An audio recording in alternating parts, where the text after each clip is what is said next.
Okay, welcome again. This is now question 5 ppm, December 2021 paper. And question 5a, explain 7 ways in which effective leadership is essential to an organization. 5 ways in which effective leadership is essential to an organization. Now, effective leadership, what we need to know about leadership. Leadership is about offering direction. Leadership is about guidance. Leadership is about instructions. Leadership is about communication. Leadership is about planning, to be able to know where you are going. Leadership is about decision making. Leadership is about what else can we add here? About motivating. Leadership is about influencing, having a following. Leadership, we can go on and on and on and on. Now, these are already points. Explain 7 ways in which effective leadership is essential to an organization. Now, ways in which effective leadership is essential to an organization. Effective leadership gives direction. So we have vision, mission, goals, objectives. These are ingredients. Basically this is what the organization is all about.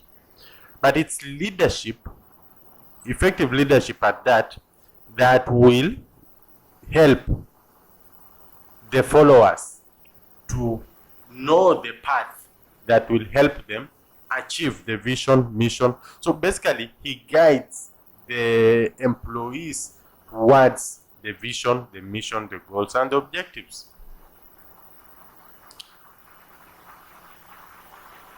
So the question is, explain 7 ways in which effective leadership is essential to an organization. Number 1, think it provides guidance, and guidance is on how to reach this. It provides effective communication, so that we don't have confusion on what we are doing as an organization. We are, it's like unity of purpose.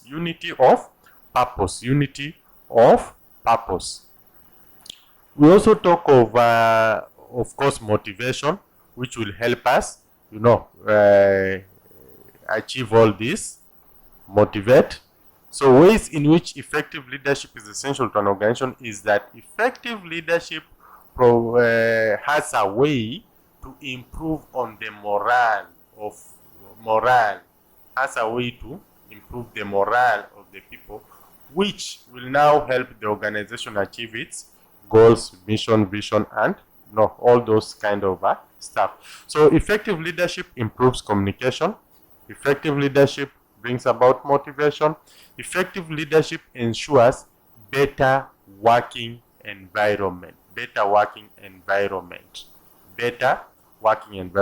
leadership is not just about people. Leadership is also about the environment, the surroundings, the welfare of the people, the resource provision, So all these are things that will help the organization in its pursuit to achieve the vision and the mission of the organization. We also talk of efficiency and effectiveness. Efficiency is minimal time. Effectiveness is minimal resources, which are very beneficial to the organization. So ways in which effective leadership is essential to an organization: it helps the organization realize efficiency and effectiveness. Minimal time usage in achieving they decide their productivity levels using minimal resources. Isn't that a good thing for the organization? Then effective leadership also sets a good example for subordinates. It is actually a training ground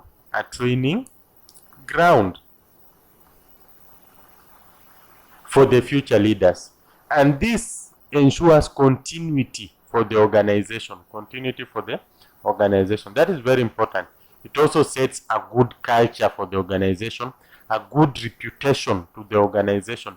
Effective leadership and good reputation go hand in hand. That one you can take to the bank. There's no question about that.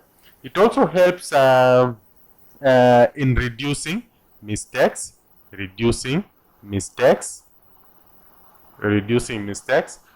good leadership is about, we've said, guidance, instruction,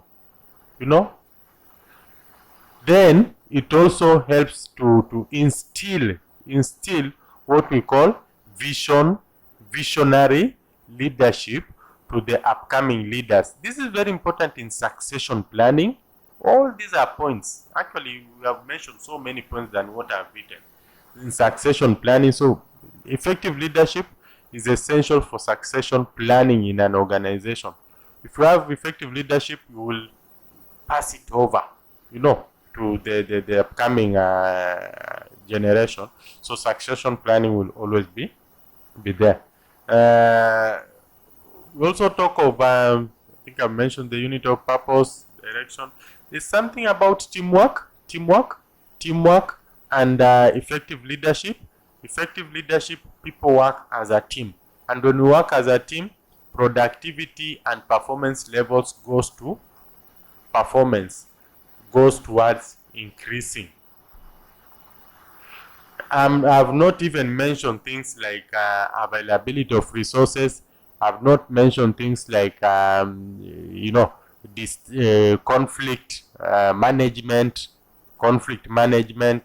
risk management, and risk management is as a result of effective planning.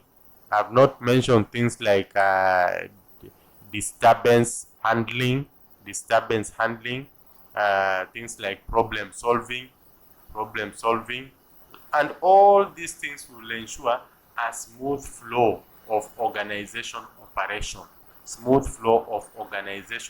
operations. How many points do we have here? If you can't get 7 points from here, then there's something is not right here, because I think there are some more than even 15 points that you can get from here. Just pick any 7. Explain 7 ways in which effective leadership is essential to an organization. Effective leadership will lead to all this. It will lead to effective communication. It will lead to motivated staff. It will lead to better working environment. It will lead to efficiency and effectiveness. It will lead to succession planning or growth of the upcoming generation. It will reduce mistakes in organizations. It will ensure continuity, smooth flow of operations. It will ensure a good reputation for the organization, strong focus on the vision of the organization. All those are points.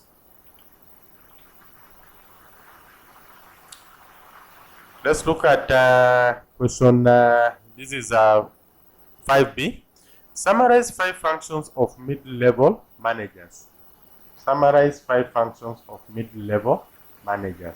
Now, mid-level managers, when you talk about mid-level managers, I think I'll answer this question here. So summarize 5 functions of mid-level managers.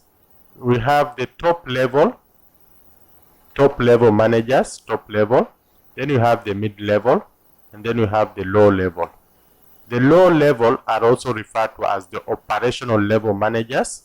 Mid-level are also referred to as the tactical level managers, and top level are also referred to as the strategic managers. Now, the mid-level managers, 5 functions of the mid-level managers. just from where they sit here, the role that comes out as being the very important role here is that they act as a link between the low level and the top level. That's a very important role. They act as a link between the top level and the low level management. You see, they act as a link. That's a very important function of the mid-level managers. The second function is that they come up with structured decisions. They come up with structured decisions. Normally, these people will get, the top level will get the unstructured decisions that have not been worked by anybody. Then they will work on them and pass over the semi-structured decisions to the mid-level managers. The mid-level managers are supposed to work on these semi-structured decisions and pass over these decisions to the low-level management. The low-level management are supposed to get structured decisions so that their work is just to implement, put the decisions into action. So it's the mid-level managers who will work towards generating the structured decision. They will receive semi-structured decisions from the top-level management, transform them into structured decisions, which will now be passed over to the operational level managers. So that is their work. The third function of the mid-level managers to ensure that the relationships are good, relational, basically relational. They have relational role to ensure that relationships are good. Look at where they are. Strategic. This is top level. This is low level. They act as a glue. Remember, all these people have roles that they play. The top level, they steer the company. The low level, they are the doers. So the mid-level managers act as a glue to blend and ensure that the organization is a whole. So they have the work of ensuring that there's very good relationships between, or rather within the entire organization. Then let me just see if there's anything else here. They have a role of communicating or passing information. I think this one we have already discussed.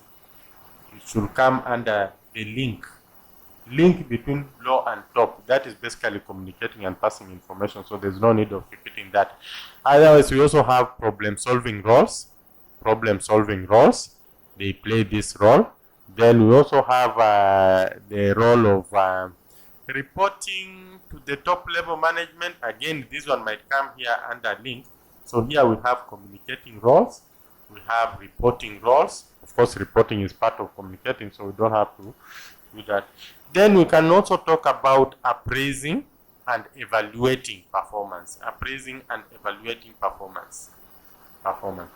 Remember, the real work happens here. These are the doers. So it is these people, the mid-level managers, to check to see that these people are actually doing what is supposed to be done and it's in line with the plan. That is their job. The top level managers should be busy thinking outside the organization, how to propel the organization to another level. So this work of evaluating and appraising managers, that one is to be done by the mid-level. Also interpreting and implementing policies. This is also the work of the mid-level managers. So they need to do that work of implementing and explaining or the interpreting policies. So you can pick any 5 from here and you'll be good to go. Of course, there are these other functions of managers. There's always a way you can play around with them, but these are more specific to the mid-level managers. So this question, that is the answer. Now let's come back to this one. Question C. Analyze 4 features of contingency theory of management. Contingency theory of management simply says that management is not universally applicable to every company the same way. It's non-universal. That's what the contingency theory of management says. That different organizations will demand different approaches depending on the situation at hand. So look at the situation and come up with the best way to handle that situation. Don't do something because it was done by company A successfully, and you think that it will also apply to company B successfully. No. Look at the situation. The situation in company A might be different from the situation in company B. So consider the situations and then come up with the best management measurement or measures to put in place. That is what the contingency theory is all about. So it says that the management approach basically depends on the situation at hand. That is the summary of the contingency theory. Management approach to be employed depends on the situation at hand. That is everything you need to know about the contingency theory in terms of definition. The management approach depends on the situation at hand. So it will not be automatic that because it was applied in our Nairobi branch successfully, it will also apply in the Kisumu branch. No. Look at the situation, come up with the best management for that particular situation. So what are the 4 features of contingency theory? Number 1, non-universality of the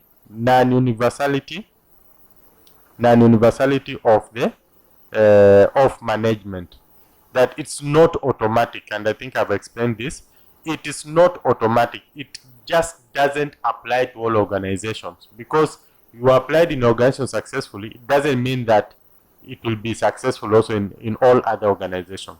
That's what we mean by non-universality of the management theory. It doesn't apply to all organizations automatically.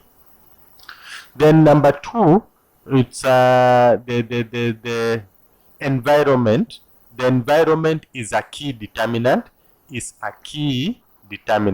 So always study the environment and look at the features, look at the characteristics of the environment. They will help you determine the management technique to go ahead with. Then, of course, decision making depends with the situation. Decision making is dependent on the situation at hand, Decision making is dependent on the situation. Environment is a key determinant, and then non-universality of the management principles. Then we also talk about something else here. I